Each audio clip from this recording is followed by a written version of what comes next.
bonjour à tous, on va répondre tout de suite aux questions de Grégory au sujet des manteaux de Gaïa. Première question.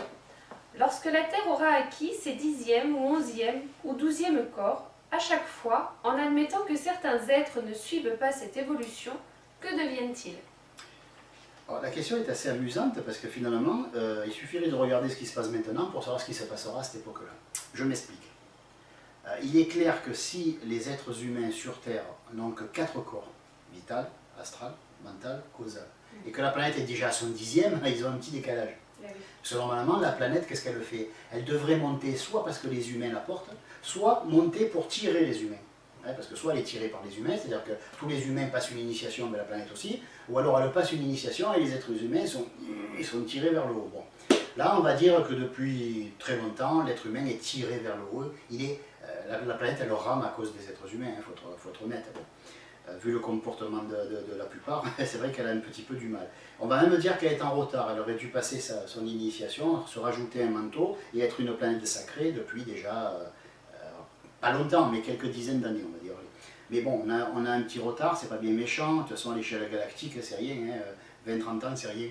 Mais je veux dire par là que ce qui se passerait si la planète avait son 10e, 11e ou 12e manteau ou initiation au corps, c'est pareil, eh bien, il se passerait ce qui se passe actuellement. Pourquoi les gens pètent un câble? Pourquoi les gens sont à fond? Pourquoi les gens reçoivent tant d'infos à la minute? Pourquoi avant ils traitaient, je sais pas moi, 10 problèmes par jour, maintenant ils en traitent 100? Avant ils devaient faire un boulot, maintenant leur propre employeur demande d'en faire 3-4 pour le même salaire. Bon, pourquoi tout ça? Parce que tout simplement la planète monte en fréquence. Et comme elle monte en fréquence, et que l'humain se sent stressé, et pourquoi il est stressé? Parce qu'il sent un sentiment d'urgence, il sent qu'il reçoit plus d'infos, pourquoi? Plus d'énergie, pourquoi? Plus d'émotions, pourquoi? Parce que simplement la planète se prépare à faire un bond quantique. Et ce bond quantique, je sais que le mot quantique va plaire parce qu'il est à la mode, donc ce bond en avant, ce bond qui va être aussi bien dans les petites particules, dans les particules de lumière jusqu'au grand soleil, ce bond qu'il va y avoir, simplement l'être humain il a intérêt à suivre. S'il ne suit pas, ça va être un véritable arrachement. Ça va être, je ne sais pas moi, imaginez un couple qui s'adore, ça fait 20 ans qu'ils sont ensemble, ils s'adorent, et d'un coup il y en a un des deux qui évolue, un qui atteint l'illumination, qui commence à étudier et à sortir de son corps, à faire des choses, et l'autre il reste, on va dire l'homme par exemple, reste matérialiste, il a peur de ces choses-là, il n'y croit pas, mais la femme va être freinée, elle va se sentir freinée nécessairement, elle va se sentir freinée par son mari. Et malheureusement, c'est un exemple qui n'est pas pris au hasard, parce que c'est un exemple qui touche beaucoup de femmes, qui sont beaucoup plus ouvertes et qui sont beaucoup plus sensibles que les hommes pour la spiritualité, et qui du coup ont un mari à la maison qui fait plus office de bourrin que de support et que d'aide. Voilà, elles sont freinées à cause de ça, parce qu'elles ne peuvent pas raconter leur expérience, et c'est horrible d'avoir eu un ami avec qui, un ami, c'est un lapsus révélateur, avoir eu un mari pendant des années qui était plus un ami qu'un conjoint, et d'un seul coup elle s'aperçoit, cette pauvre femme, qu'elle ne peut plus rien partager avec lui, parce qu'elle ne vit plus que ça. Et l'autre il a peur, il se sent inférieur, il se dit pourquoi moi j'ai pas été illuminé, c'est quoi cette connerie, pourquoi elle me parle de ça, dans quelle secte elle rentre, et puis elle va voir un tel, elle lui sourit, moi elle m'aime plus, voilà, c'est la prise de tête, surtout s'il a eu des problèmes dans son enfance et qu'il ne se sent pas aimé, c'est la grosse panique. De même si c'est un mari et que c'est la femme qui ne suit pas, attention. Là j'ai pris ce cas-là parce que c'est vrai que c'est le plus répandu.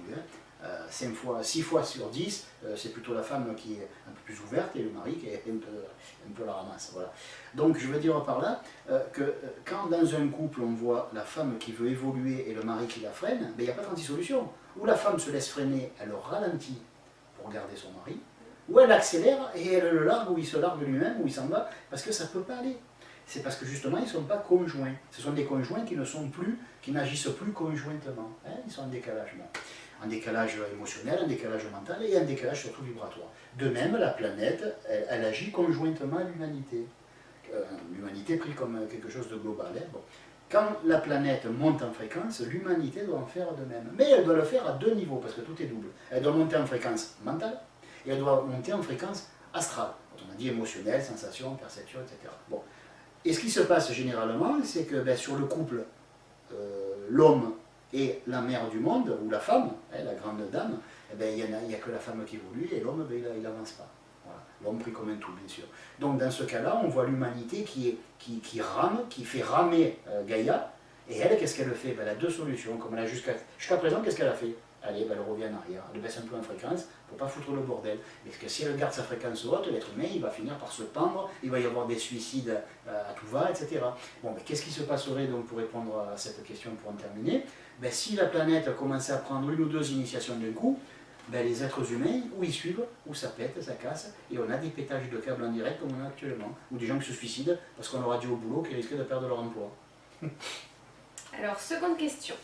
Est-il vrai que n'importe quelle planète vivante et consciente est capable de créer sa propre atmosphère et sa propre façon de gérer la lumière, la chaleur et le magnétisme du Soleil, quelle que soit la distance qui la sépare de celui-ci?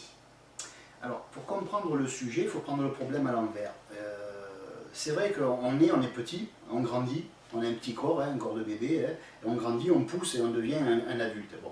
Les planètes fonctionnent à l'envers. Elles arrivent, elles ont juste un corps, elles sont par exemple, je ne sais pas moi, le 8e plan ou le 9e plan, c'est leur être, et ils se font autour, par exemple si c'est le 8e plan, ils se font un corps de 7e niveau, après elles se font un corps de 6e niveau, de 5e, 4e, etc. Donc on va dire qu'une planète c'est quoi? C'est d'abord un être psychique invisible qui se crée des corps de moins en moins subtils. D'abord des corps très élevés pour l'entourer, et elle arrive un jour jusqu'au, on va dire, je sais pas moi, corps astral. Alors cette planète-là, comme elle a juste, son dernier corps est un corps astral, les humains ne peuvent pas venir sur la planète, sur sa croûte terrestre. Pourquoi? Parce qu'il n'y a pas d'oxygène. Et il n'y a aucune raison qu'il y ait un oxygène, puisqu'elle ne veut pas se manifester à l'extérieur. Elle veut avoir une vie intérieure. Donc ça s'arrête au plan mental ou au plan astral.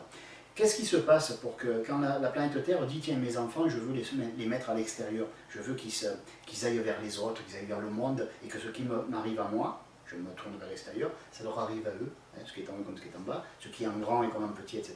Et qu'eux aussi se tournent vers l'univers et les autres. Bon. Qu'est-ce qu'elle fait? Elle se crée un ou deux derniers manteaux. Elle se crée des couches éthériques, et à partir des couches éthériques, elle peut densifier la matière et arriver à avoir des continents, des océans, etc. Et elle crée une atmosphère, ça se fait en des millions ou milliards d'années, je ne sais pas. Hein. Et une fois qu'elle a créé cette atmosphère, alors à ce moment-là, elle peut créer des corps, et elle ne crée que les corps. Et le Père, lui, il envoie les consciences qui rentrent dans ces corps et qui font que ces corps deviennent des âmes conscientes, hein, des corps animés. Voilà. Donc on va dire que bon, c'est difficile de répondre à cette question parce que ben déjà, ça touche plus à l'astronomie qu'à la psyéso, mais il faut savoir qu'en ésotérisme, on fonctionne à l'envers. On part des plans subtils et un jour on prend un corps, et pas l'inverse. Hein, voilà. Donc la planète qui a un oxygène, une atmosphère comme la Terre, ben c'est une planète qui a d'abord vécu sur les plans subtils et qui d'un seul coup a voulu s'extérioriser. Alors il y a eu une extériorisation d'abord de sa sensibilité astrale, extériorisation de sa vitalité, et après elle s'est fait un corps de manière à ce que les êtres humains qu'elle avait en elle puissent prendre le corps aussi à l'extérieur. Merci Grégory pour tes questions et à bientôt.